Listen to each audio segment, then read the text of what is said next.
E aí, pessoal, tudo bem com vocês? Eu espero que vocês estejam maravilhosamente bem e hoje eu lhes trago uma partida muito bacana. Essa é uma partida que foi jogada entre a Marinha da União Soviética e o Exército Vermelho da União Soviética, que já é uma premissa extremamente interessante, e ela foi uma partida jogada com um tabuleiro humano, né? Então, como você viu nas fotos, como você vai ver no que está aparecendo aí na tela, com jogadores nos lugares das peças. Foi uma partida de exibição entre dois grandes mestres, Peter Romanovski estava comandando a Marinha, ou as Peças Brancas, e Ilya Rabinovich estava comandando o Exército Vermelho, ou as Peças Pretas. Eles estavam entregando aí os seus lances para o Exército pelo telefone, eles não estavam lá presencialmente, e essa partida durou 5 horas no total e foi uma partida de exibição, basicamente para dar um show para a população local. Para você que não sabe, esse tipo de festival de xadrez humano acontece até mesmo nos dias de hoje. Todos os anos existe na cidade de Marostica, na Itália, um festival de xadrez humano, que é muito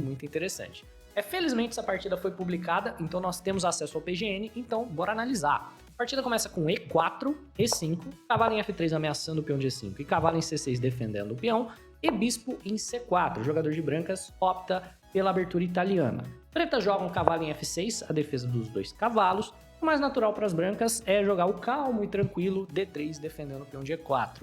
No entanto, as brancas jogam D4, muito mais agressivo lance, que dá assim a chance das pretas cometerem alguns erros, né? Os dois peões podem ser capturados, mas o mais correto para as pretas, de fato, é tomar o peão da casa de D4. Tomar o peão de E4 leva a uma armadilhazinha famosa, né? Você toma em E5. E aqui, se ele for muito ganancioso jogar bispo em C5, tentando ameaçar o peão de F2, ele perde de maneira imediata para dama em D5, que ameaça mate, ao mesmo tempo que está ameaçando o cavalo que está solto. Obviamente, dois grandes mestres não vão cair nessa, portanto, temos E por D4 e o roque por parte das brancas, jogando essa posição como um gambito escocês. Nessa posição, tá caindo o peão de E4, então o jogador de pretas vai em frente e toma o peão.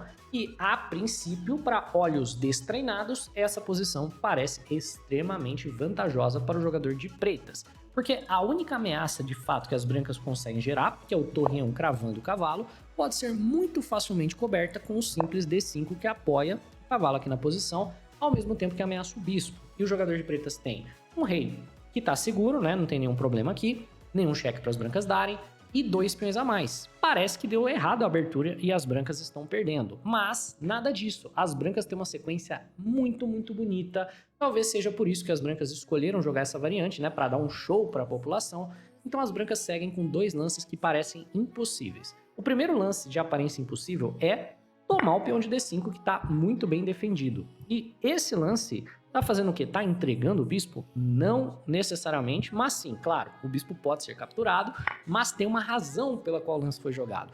E a razão é o próximo lance da sequência, cavalo C3. Olha que beleza de lance, né? Ao mesmo tempo que esse cavalo não poderia pisar na casa de C3 de jeito nenhum, porque tá ameaçado duas vezes, nenhuma das duas peças que controla a casa pode de fato tomar, porque o peão tá cravado à dama e o cavalo tá cravado ao rei.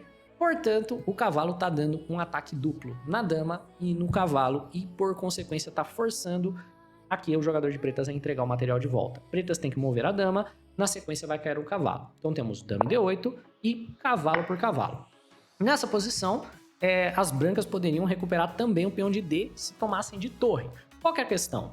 Tomar de torre, apesar de ser necessariamente o lance mais forte, é um lance que leva a uma posição muito mais empatativa. Então, ó, torre toma, bispo em E7, né?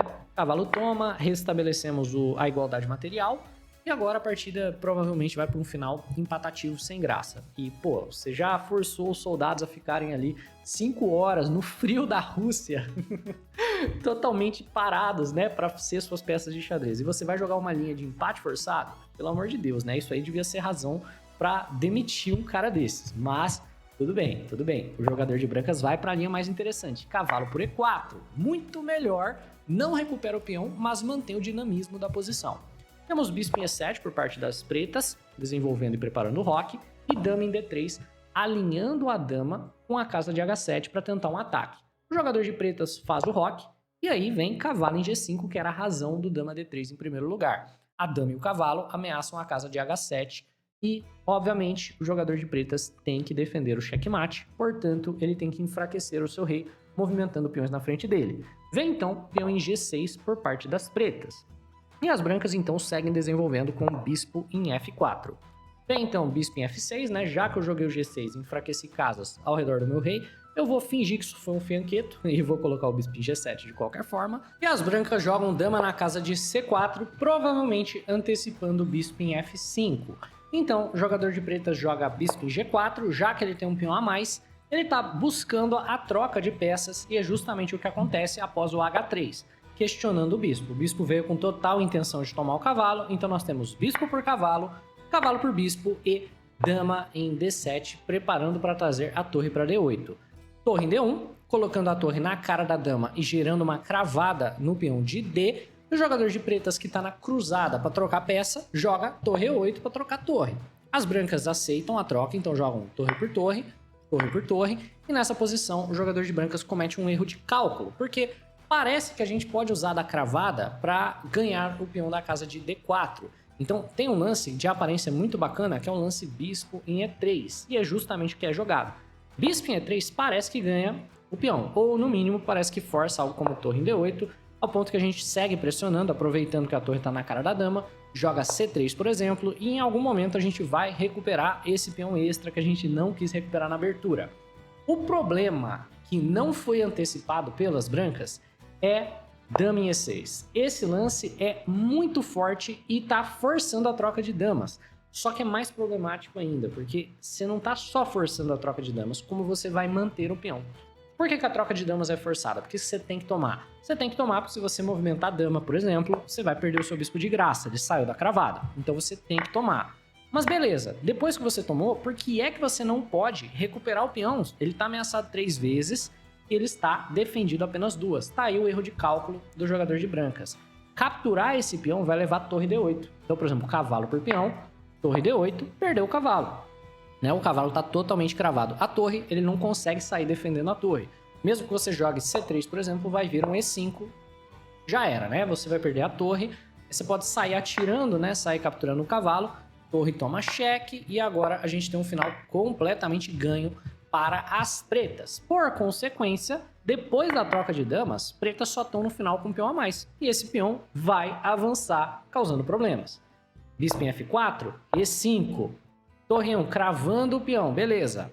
Rei em F7, defende a torre de escrava. Bispo volta para G3, torre em E7, para manter tudo defendido, né? Defende o peão de C7. A3 por parte das brancas, parar cavalo B4, que seria um duplo nos dois peões. O jogador de preta joga E4, avançando o peão. Cavalo em D2, E3, avançando o peão. O peão extra das pretas está perigosamente perto da promoção. Peão toma, cavalo em C4, ameaçando o peão uma segunda vez. E nessa posição, tem vários lances que mantêm as pretas numa vantagem clara, né? O lance mais correto para o jogador de pretas seria basicamente deixar o peão cair. O computador está pedindo por torre em E4, questionando o cavalo.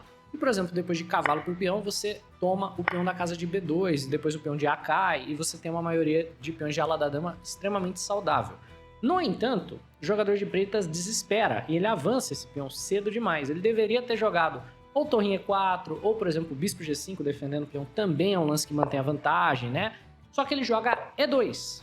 Então, essencialmente, ele tirou o peão do ataque do cavalo, mas ele condenou esse peão a ser perdido no longo prazo, porque agora o rei tem como chegar perto, né? Agora o jogador de branca joga C3, parando a queda do peão da casa de B2. Preta joga um bispo em G5 com uma ameaça bem clara de entrar na casa de D2. Então, ó, a ideia das pretas é chuta o cavalo, bispo D2, né? Para quê? Para promover o peão. E as brancas jogam A4 para impedir o chute do cavalo. Preta joga um A6 para poder chutar o cavalo de qualquer forma. E agora nós temos rei em F2 por parte das brancas e B5 por parte das pretas de qualquer forma. Temos então A por B5 e cavalo em A3. Ok, o cavalo deixou de guardar essa casa. Se bispo em D2 agora, não tem problema que a gente só toma o peão, né? Tá sossegado. Então o jogador de pretas parece que vai perder o peão de qualquer forma, né? Não tem muito o que as pretas fazerem, parece que vão perder o peão. Então as pretas armam uma belíssima armadilha. Elas jogam B4. E esse B4 não é um lance óbvio, né? Não é nada óbvio que o jogador de pretas está querendo. Mas o que ele está querendo é liberar a casa de D4 para a vinda do cavalo. Aí você está perguntando, nossa, mas por quê? Que aleatório, né? É que tem uma ameaça de mate. Você vai ver. Nessa posição, o lance certo para as brancas é simplesmente manter um peão aqui. Então, por exemplo, cavalo B5 ameaçando o peão de C7. Se peão toma e você mantém esse peão dominando muito bem o cavalo, você vai recuperar o seu material porque ou aquele peão cai, ou esse peão cai, ou os dois, e a partida empata confortavelmente. No caso, brancas não viram a ameaça das pretas e tomaram o peão. E agora o jogador de pretas tem um lance absolutamente incrível. Bispo em E6. A ameaça do bispo em E6 não é nada óbvia. Não parece que você pode só sair. Tipo, eu não sou forçado a entrar na cara da torre, né? Eu posso jogar cavalo, rei em F3, perdão. O problema é cavalo em D4, como a gente avaliou. Mas isso leva ao quê? Rei em F3, cavalo em D4, né? Leva a checkmate. Aqui é mate em 2. Seu rei quase não tem casas. Rei em G4, H5. Único lance, rei em H4. E agora? Cadê o checkmate? Eu tenho certeza que você encontra. É o cheque que tem na posição. Cavalo em F5, checkmate. É isso aí. Então, no momento que ele joga esse B4, ele já estava calculando aquele mate. E ele estava louco para as brancas tomarem. Brancas caíram. Tomaram em B4, vem bispo em E3. Para não levar checkmate, você tem que tomar em E2. E aí você entrou num ataque descoberto. O bispo se move com o tempo no rei. Então a gente tem bispo em F4. E o problema é mais ou menos o mesmo, né? É muita coisa sendo atacada, mas basicamente você tem que defender o seu bispo, você não pode perder o bispo. Então rei em F3, ameaçando o bispo do adversário. Cavalo em E5 por parte das pretas, um lance muito sacana, né? Ele tá entregando o bispo. Se você toma o bispo, cavalo em D3 é um cheque duplo que ganha a qualidade. Então ele entrega um bispo, ele leva uma torre, por consequência é um final de jogo perdido para as brancas. Em G5, cavalo por E1. E aqui é claro, né? Você poderia tomar o cavalo, mas trocar peças não é nem um pouco do seu interesse. Se você troca peças, você facilita muito a vitória do seu adversário. Então, cavalo em B5 ameaçando o peão de C. Cavalo em D3, dando um duplo nos dois peões por aqui. Bispo por C7. E rei em G7 por parte das pretas, saindo de qualquer cheque de cavalo por aqui. Na teoria, o jogador de pretas deve ganhar essa posição, porque nós temos um final onde pretas têm a qualidade. Então ele tem a torre, nós temos o bispo. Na prática, no entanto, é um tanto quanto difícil de fato transformar essa posição numa vitória. Qual que seria a condição que o jogador de brancas teria que fazer para poder empatar? A ideia do empate das brancas vem de trocar peões. Por quê? A maneira pela qual o jogador de pretas vence é promovendo para uma dama e usando o fato de que a torre é uma peça mais versátil do que o bispo ou do que o cavalo. A torre, numa posição aberta como essa, vê mais casas, ela não está limitada nem a um lado só do tabuleiro, como o cavalo, nem a um único complexo de cores, como o bispo, e por consequência ela vai poder apoiar melhor esses peões e vai conseguir, dessa maneira, promover para uma dama e ganhar o jogo. Na prática, no entanto, se a gente troca o peão de G pelo peão de G, o peão de H pelo peão de H, essa posição empata. É isso aí, tipo, cavalo por cavalo, peão por peão, e a gente tem um rei e um bispo, ele tem um rei e uma torre, não dá pra dar checkmate. É um empate forçado se a gente conseguir trocar os peões. Então é justamente o que as brancas vão trabalhar pra fazer enquanto as pretas tentam impedir. Rei em G4, rei em F3, certo? E o jogador de brancas logo começa a avançar esses dois peões. Ele começa a trazer as peças mais pra perto do rei, certo? Então começa a trazer o cavalo pra cá, certo? Traz o bispo pra cá. E, eventualmente, ele começa a avançar o peão de G e o peão de H. A partida ela é extremamente longa. Então, não vou fazer uma análise desse final como um todo, né? Você vê que eu passei alguns lances aqui. Mas, de maneira geral, as brancas começam a avançar o peão de G e o peão de H, conseguem trocar os peões e, por consequência, asseguram para si próprias um empate com uma coordenação excelente, né? Então, ó, torre em E3, ameaçando o cavalo. Cavalo em D4, sai da ameaça. Torre D3, ameaça o cavalo. Cavalo F3, sai da ameaça. Rei E6, bispo G7, né? O jogador de brancas congela esses dois peões e ele começa a avançar. G4, H4, em H3, certo? Temos uma troca de cavalos e vem o H4, o H5.